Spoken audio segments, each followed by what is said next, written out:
Charles Causley was born in Launceston in Cornwall in 1917. His father was wounded in the First World War and died in 1924 of the effects on his lungs of German gas when Causley was only 7 years old. Eden Rock is one of his later works and was published in the volume Collected Poems. In the poem, the speaker describes a vision of his mother and father as they once were, or how he imagines them to have been when they were young. His mother is setting up a picnic on a cloth, whilst his father is skimming stones on the water, accompanied by his dog.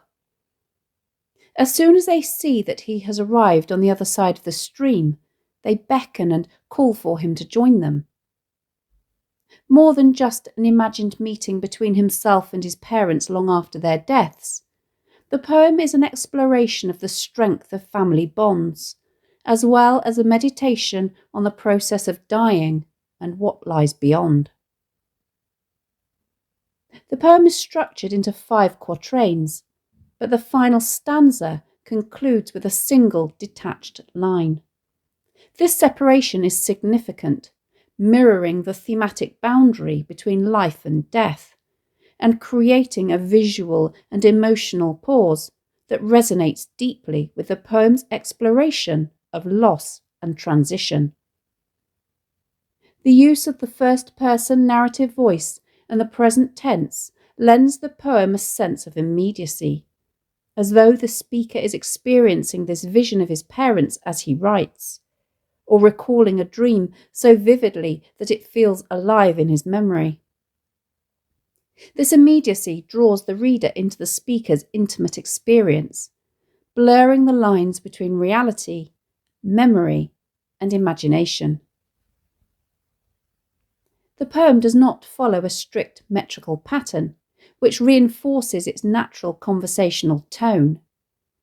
The rhythm is reflective of the gentle rise and fall of natural speech, allowing the poem's simplicity to take centre stage. However, the extensive use of caesura and enjambment contributes to the poem's lilting, dreamlike rhythm.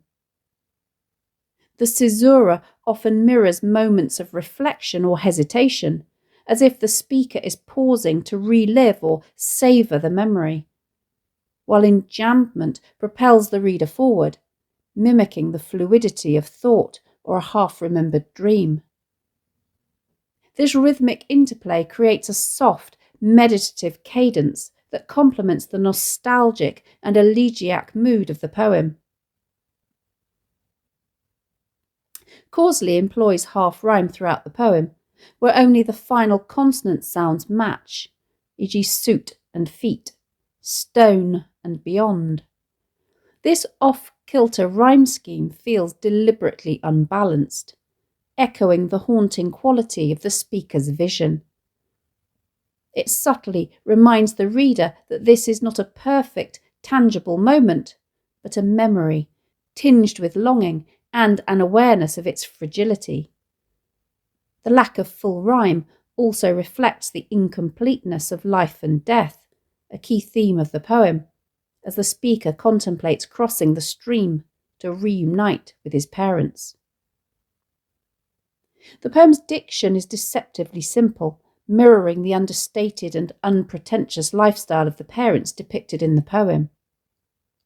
Words like white and light carry a luminous quality, suggesting purity and peace. Yet beneath this simplicity lies a profound exploration of death as the ultimate rite of passage. The descriptions of his parents' actions, his mother preparing tea and laying out a tablecloth, his father adjusting his hat, are homely and ordinary, yet they are infused with reverence and permanence, as if these mundane acts have become sacred in his memory. Imagery is central to the poem's nostalgic and otherworldly atmosphere. The pastoral setting, with its white cloth on the grass and stream path, evokes an idyllic scene that reflects the title. This imagery creates a sense of timelessness and serenity, reinforcing the idea that the speaker's parents have reached a kind of eternal rest. The drifted stream functions as a liminal space, symbolising the boundary between life and death. The stream is a recurring motif in literature for crossing over, and here it represents the final step the speaker contemplates taking to join his parents in their tranquil afterlife. Sound patterning in the poem is subtle but effective. Soft consonants such as her hair, the colour of wheat, and sibilants create a soothing melodic quality, complementing the gentle imagery. The quietness of the poem echoes the speaker's reflective tone. There are no jarring or harsh sounds, just the understated murmurs of a memory brought to life. This quietness reinforces the dreamlike quality and the sense of peace that suffuses the poem. The title, Eden Rock, is a made-up name for a possibly real place remembered from childhood, which Causley himself suggested in an interview might be somewhere on Dartmoor. The name itself is an oxymoron. Eden, with its allusion to the Garden of Eden, suggests heaven or an unearthly paradise, whilst rock has connotations of something solid, very much of the earth, with firm foundations, and a symbol, perhaps, of the solidity and strength of family relationships. The first line, "They are waiting for me somewhere beyond Eden Rock," is quite cryptic and sets the mysterious, almost dreamlike tone of the rest of the poem. The way in which the poet uses a pronoun, they, to refer to his parents before he has explicitly mentioned them, not only adds to the mysterious tone of the poem, but is also an indication of his closeness to them. It's as though they do not need an introduction. The use of the word somewhere in somewhere beyond Eden Rock is also very vague and adds to the sense of mystery and ambiguity. Although the poem appears to be a simple retelling of a memory, it is clear that there is more to it than this. The speaker's father is 25, and we find out in the next stanza that his mother is 23. Causley's father was 38 when he died in 1924, meaning that he was already in his early 30s when his son was born. Clearly then, Causley never knew his father when he was 25. We can therefore surmise that time is irrelevant and that he is evoking an idealised younger version of his parents. His father is described as wearing the same suit of genuine Irish tweed. Irish tweed is a sturdy woolen fabric in natural colours, and at the time the poem is set, it would have been hand rather than machine woven. The poet is at pains to tell us that it is genuine, and the implication is, therefore, that it would have been expensive, suggesting that his father is dressed in his best clothes. The word same to describe the suit suggests a merging of time, as his father's younger self is wearing a suit that the speaker remembers from when he knew him. This issue of time is picked up in the adverb still when referring to his father's terrier Jack, still 2 years old, as though the dog is frozen in time at a particular age. This static image of his father with his dog slowly starts to come to life as we find out that Jack is trembling at his feet, which gives the poem the quality of a tableau vivant. The poet uses the second stanza to describe his mother. She's 23 and is wearing a sprigged dress. Sprigged refers to fabric which has a repeating pattern of small leaves or flowers. This dress is also drawn at the waist, suggesting that she has adorned it with a belt, and she has decorated her straw hat with a ribbon. She and his father appear to be in their holiday clothes, suggesting that this is a special occasion. The fact that they are both so young and dressed in this way preserves them in time and creates an idealised image of them. His mother has spread the stiff white cloth over the grass as she begins to set up a picnic. The adjectives stiff and white suggest both purity and perfection, as the implication is that the cloth is immaculate from having been boiled and starched to get it clean. His mother's hair, the colour of wheat, i.e. golden, takes on the light and is a beautiful image, suggesting that the sunshine makes her appear to glow with an almost angelic purity. The softness of the alliterated, aspirated, breathy and semivowel in her hair and wheat creates a delicate, tender tone, mirroring the gentle reverence with which the speaker recalls his mother. This softness reinforces the dreamlike quality of the memory, evoking a sense of warmth and fragility, as though the moment is precious yet ephemeral. In the third stanza, the setting up of the picnic vividly evokes the time period, which can be inferred from their clothes and the items she puts out to be the early 20th century. His mother pours tea from a thermos. A thermos is a brand name for a vacuum flask that keeps liquids hot. She adds milk, which has obviously been decanted out of a larger vessel into an old HP sauce bottle with an improvised screw of paper for a cork. She slowly sets out the same 3 plates, the tin cups painted blue. The use of the adjectives same 3 suggests a familiarity, an intimacy, and a feeling of completeness. 3 plates, one for each of his parents and himself, that comforts the poet.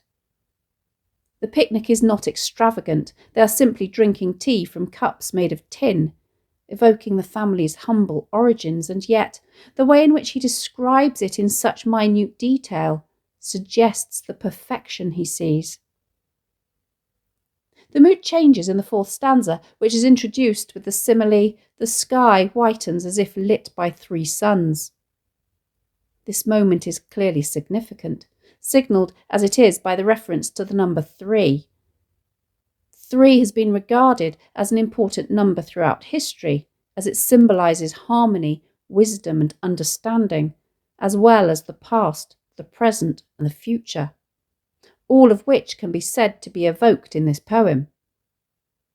The image also alludes to the Holy Trinity, i.e. the Father, the Son and the Holy Spirit, as well as linking back to the parents and their only son.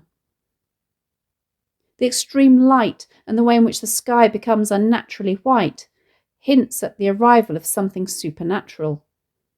We can sense that this is a signal that something of great importance is about to happen to him, as his mother shades her eyes and looks my way over the drifted stream. We now know that he is separated from them, and that to get to them he must cross the water.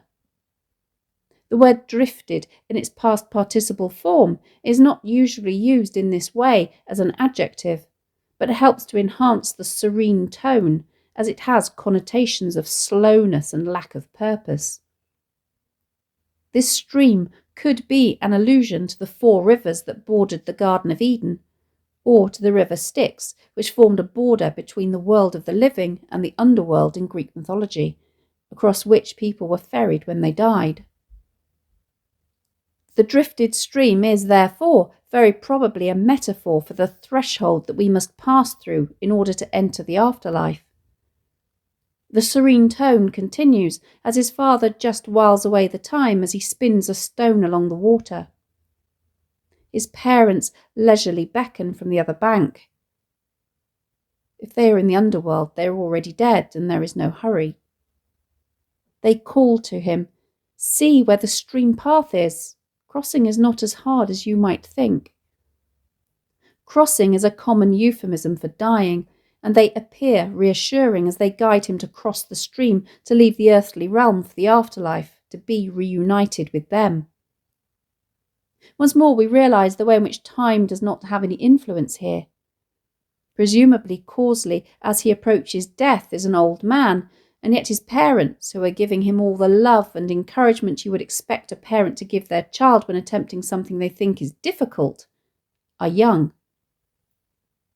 The final line of the 5th stanza, "I had not thought it would be like this," is separated from the preceding 3 lines so that it stands alone. This gives it prominence as the speaker reflects on the vision that he has just related. the tense of the final line changes from the present tense to the pluperfect, which is used to denote an action that is completed before another past point in time. The tone of this last line is ambiguous, as it stands alone and does not indicate the level of surprise, if any, that he feels at this revelation. It does, however, indicate a change in the speaker's attitude towards death as a result of the vision. The implication is that he used to be afraid of it, but is not anymore.